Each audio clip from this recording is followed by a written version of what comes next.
Good morning student, my self Pratibha Poswal, government college Begu.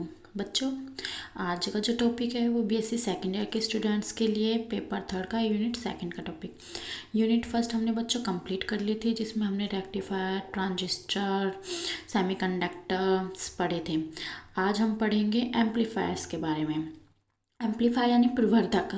ये क्या करते हैं बच्चों, जो छोटे सिग्नल्स होते हैं, लॉ सिग्नल्स, उनको हाई सिग्नल्स में परिवर्तित कर देते हैं एम्पलीफायर, इसलिए इनका नाम है प्रवर्धक, प्रवर्धित करना। और हम पढ़ेंगे आज एच पैरामीटर्स। तो अब हम सबसे पहले देखेंगे कंसेप्ट ऑफ एम्पलीफायर यानी कि प्रवर्धक की संरचना। प्रवर्धक की संकल्पना क्या है? एम्पलीफायर क्या होते हैं? एम्पलीफायर एक बच्चों क्लोज्ड ब्लैक बॉक्स की तरह होता है। एक बॉक्स होता है, इस प्रकार से एक बॉक्स की तरह होता है, जिसके बाईं ओर दो निर्वेशी टर्मिनल होते हैं, यानी कि जहाँ से हम सिग्नल देते हैं, और इसके मध्य में इस संकेत को लगाया जाता है, यहाँ मध्य में। और इसके दाईं ओर यानी कि इस तरफ दो निर्गत टर्मिनल होते हैं, जहाँ से हमें आउटपुट प्राप्त होता है, यानी कि यहाँ से हम इनपुट देते हैं और इस तरफ से हमें आउटपुट प्राप्त होता है। ठीक है, तो और प्रवर्धक को शक्ति प्रदान करनी है तो एक दिष्ट विद्युत स्रोत भी होता है, यानी कि इसको जब हम जो सिग्नल देते हैं उसको देने के लिए एक बाहर से दिष्ट विद्युत स्रोत, यानी कि डीसी, डायरेक्ट करंट, डीसी आप जानते ही हो, हाँ। दिष्ट विद्युत स्रोत होता है एक, वो शक्ति प्रदान करता है। निवेशी टर्मिनल तथा निर्गत टर्मिनलों में, निवेशी टर्मिनल और निर्गत टर्मिनलों में से एक परस्पर भूसंपर्कित किया जाता है, यानी कि एक टर्मिनल दोनों में से क्या होता है, भूसंपर्कित किया जाता है, ग्राउंडेड होता है। प्रवर्धक में एक सक्रिय युक्ति होती है, जैसे कि ट्यूब या ट्रांजिस्टर, यानी कि ट्यूब, ट्रांजिस्टर, ये एक प्रकार से प्रवर्धक का क्या करते हैं, कार्य करते हैं। देखो बच्चों, इस प्रकार से ये आपका एम्पलीफायर है। इसमें ये निवेशी टर्मिनल है, यानी यहाँ से इनपुट दिया जाता है, ये निवेशी संकेत, ये इनपुट दिया जा रहा है। इसमें ये विद्युत स्रोत होता है जिसे शक्ति दी जाती है। इसके एक एक टर्मिनल को क्या किया जाता है, ग्राउंडेड किया गया है। ये आपका निर्गत टर्मिनल है, यानी कि यहाँ से हमें आउटपुट प्राप्त होता है। ठीक है, अब निवेशी विद्युत संकेत प्रत्यावर्ती अथवा दिष्ट वोल्ता का संकेत हो सकता है। ये जो निवेशी संकेत है ये क्या होता है, तो प्रत्यावर्ती भी हो सकता है, अल्टरनेटिव भी हो सकता है, या डीसी डायरेक्ट भी हो, वोल्टता भी हो सकती है। सामान्यतः निवेशी विद्युत संकेत निम्न स्तर के होते हैं, यानी कि जो निवेशी संकेत होते हैं, इनपुट जो होता है वो लो लेवल का होता है, निम्न स्तर का होता है। ठीक है, जिन्हें कि अब क्योंकि ये लो लेवल के होते हैं, इन्हें ही क्या किया जाता है, प्रवर्धित किया जाता है इस प्रवर्धक की सहायता से, एम्पलीफायर की सहायता से, और इन्हें प्रवर्धित किया जाता है, यानी कि इन्हें हाई लेवल में परिवर्तित किया जाता है।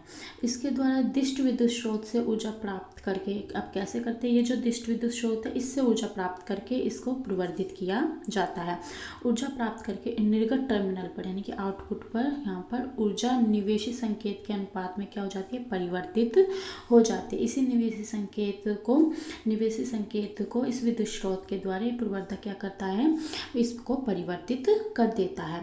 और इस युक्ति की प्रक्रिया विपरीत दिशा में नहीं हो सकती, यानी कि हम यहाँ से यानी कि हम इसको जो परिवर्तित हो चुका है उसको वापस से उसी प्रकार से प्राप्त नहीं कर सकते।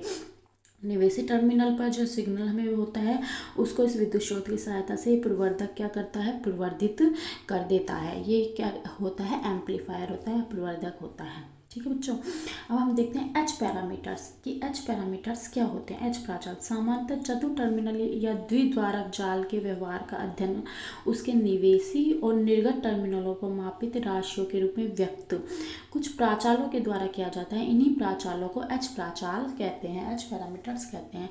जैसे एम्पलीफायर है, इसमें दो क्या है, निवेशी टर्मिनल, और दो क्या है, निर्गत टर्मिनल।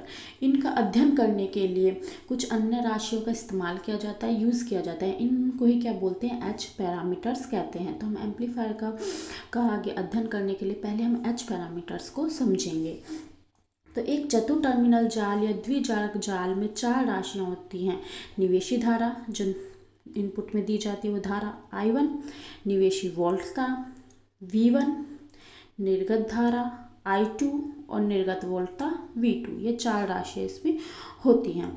तो ये जो चार राशियाँ होती हैं, तो एच प्राचल के अनुसार जो V1 है, V1, ये V1 किस किस का फंक्शन होता है, I1 और V2 का।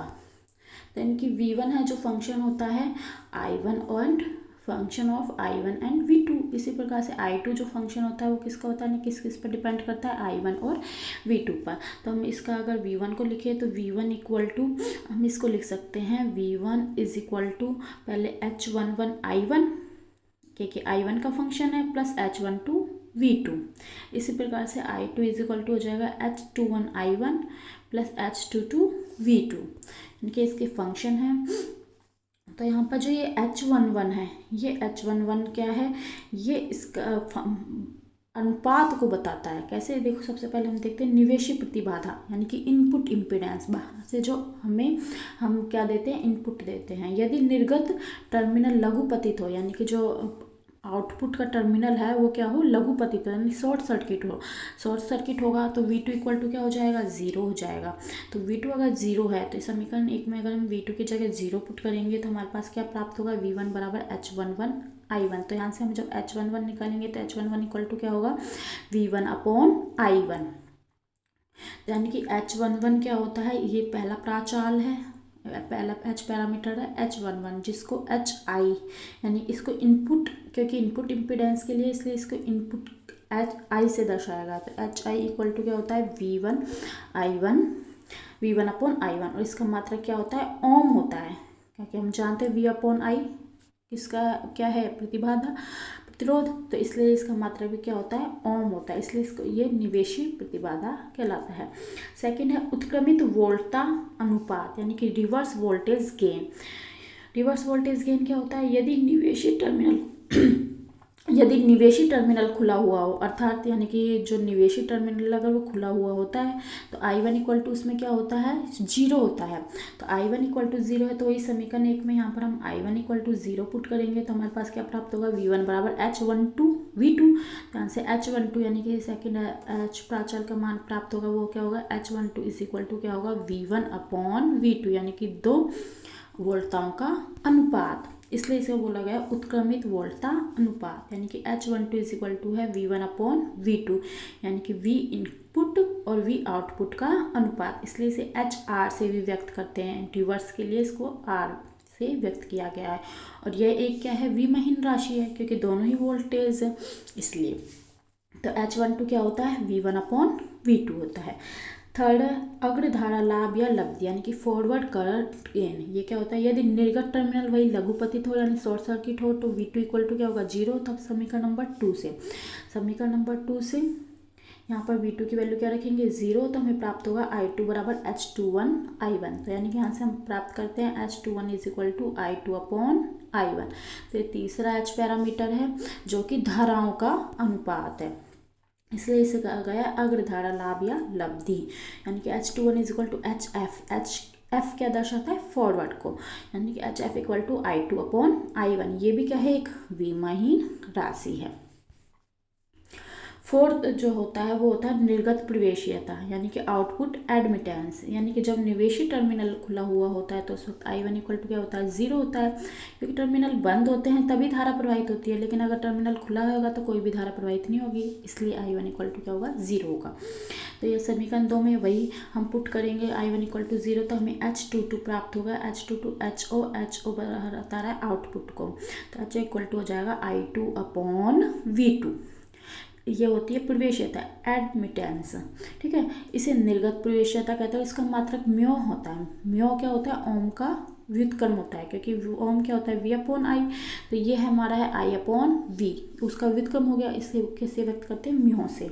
तो ये हो गया H22 equal to H0 I2 upon V2। तो हमारे पास 4 H पैरामीटर्स प्राप्त हुए, H11 जो होता है HI, H12 HR, H21 HF और H22 HO।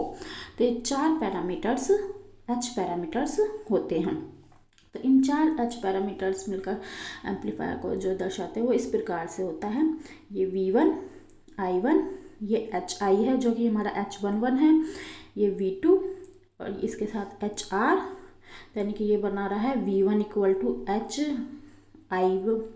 HI I1 plus HR V2। इस सर्किट से बन रहा है V1 is equal to HI I1 plus HR V2। इसी प्रकार से ये होता है HF(I1), ये हो गया I2, ये V2। तो ये V2 I2 इक्वल टू बना रहा है HF(I1) प्लस H0 V2।